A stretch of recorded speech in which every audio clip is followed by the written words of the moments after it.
Oi pessoal, Camis aqui de novo. No vídeo de hoje vamos falar sobre como usar referências no processo criativo de uma ilustração ou qualquer processo criativo. Quando eu falo de processo criativo, eu acredito que não exista certo ou errado. Cada criador tem o seu jeito de fazer o seu trabalho, a sua arte, mas eu acredito que seja muito comum o uso de referências para a criação de bons projetos finais.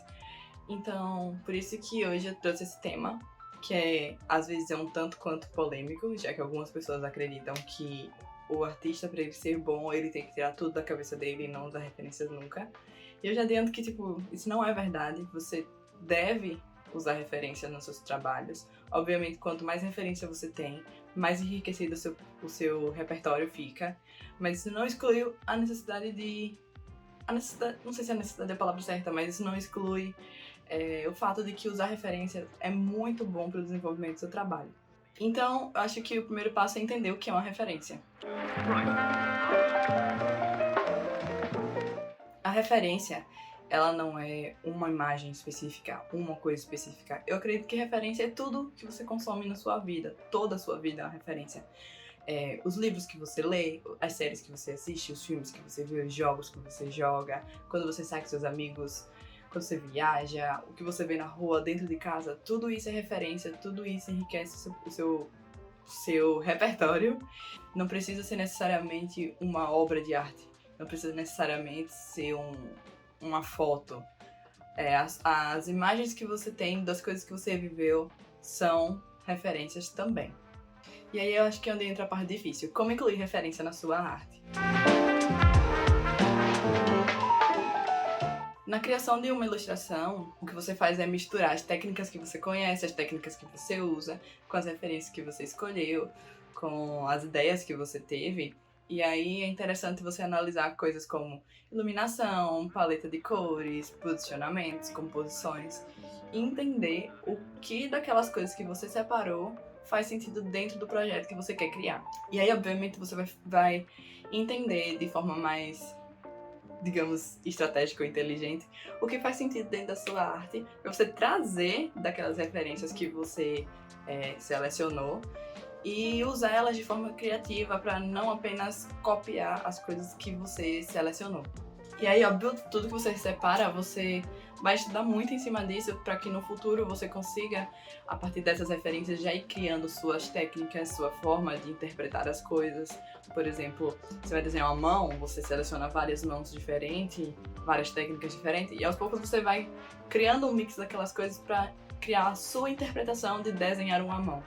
Então, é dessa forma que a gente vai trazendo para dentro do nosso trabalho as referências. Então, quando eu vou iniciar uma nova ilustração, na maioria das vezes, mas isso não quer dizer que sempre seja assim, né, de fato, eu começo a criar um quadrozinho visual, que pode ser chamado também de mood board ou quadro de referências, com as coisas que fazem sentido com a ideia que eu tenho na minha cabeça. Então, por exemplo, eu quero criar um coelho cyberpunk, eu começo a separar referências de coelhos, de cultura cyberpunk, visuais, cores, tudo isso eu vou colocando dentro desse quadro visual, de acordo com a ideia que eu tenho na minha cabeça, né? Porque eu acho que o processo criativo ele começa com o que você tem dentro da sua cabeça. Então eu vou trazendo essas referências de acordo com isso que eu já tinha pensado.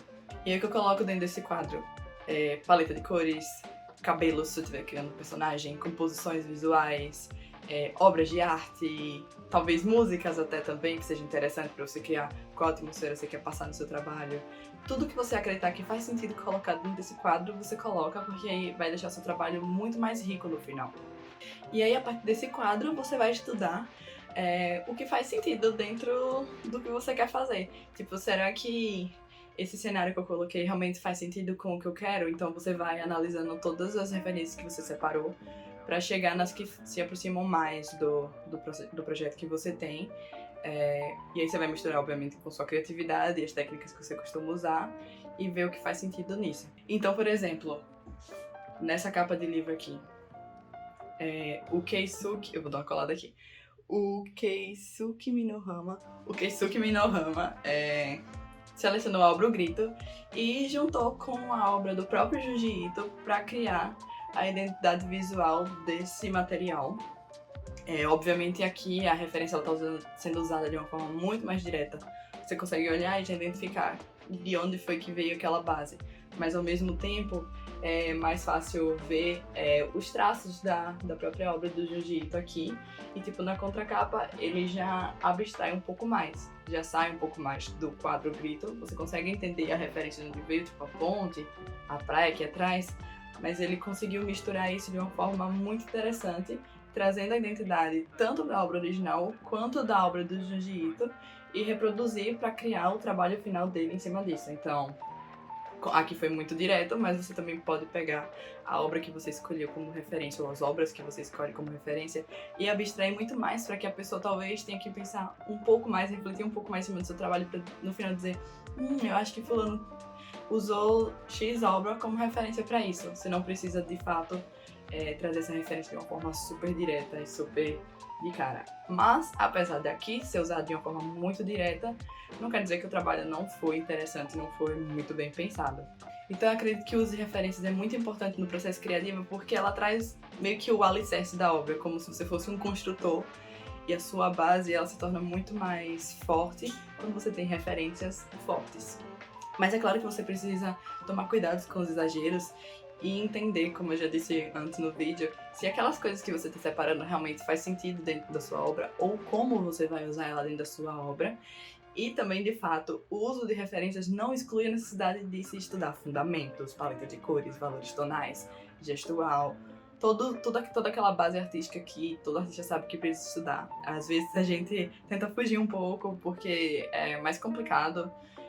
A gente tenta fazer as coisas de uma forma mais intuitiva, muitas vezes, e muitas vezes funciona, só que isso não exclui que é interessante você ter essa base de estudo para deixar a sua obra muito mais rica e muito mais interessante, e aí juntando os conhecimentos que você tem, com as técnicas que você tem, você conhece, com as referências que você pega, com o direcionamento que você traz para o seu trabalho, isso deixa tudo muito, muito mais interessante. E para finalizar, a minha dica, que eu acho que é muito importante, quando você for selecionar suas referências, de preferência, se você for fazer um trabalho obviamente muito grande, que você vai ter que abrir ele várias vezes, você não vai finalizar tudo em uma sentada só,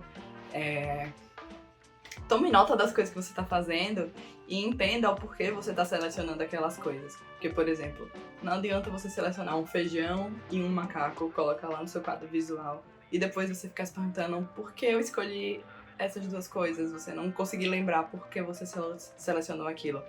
Então minha dica durante o processo criativo, se você estiver fazendo um trabalho muito grande, que vai levar dias ou um tempo maior para você criar aquela peça, você vai trabalhar muito tempo em cima dela, talvez seja interessante você tomar notas de por que aquela referência é usada dessa forma, por que eu coloquei esse feijão, por que eu escolhi esse macaco. Porque no final das contas, você vai ter a lembrança mais correta de porque aquilo está ali e você vai conseguir extrair o melhor daquela referência. E é isso, obrigado por assistir. Se você gosta de vídeos sobre ilustrações e processo criativo, não deixe de se inscrever e curtir. E é isso, até o próximo vídeo. Crie muitas coisas. Bye, bye!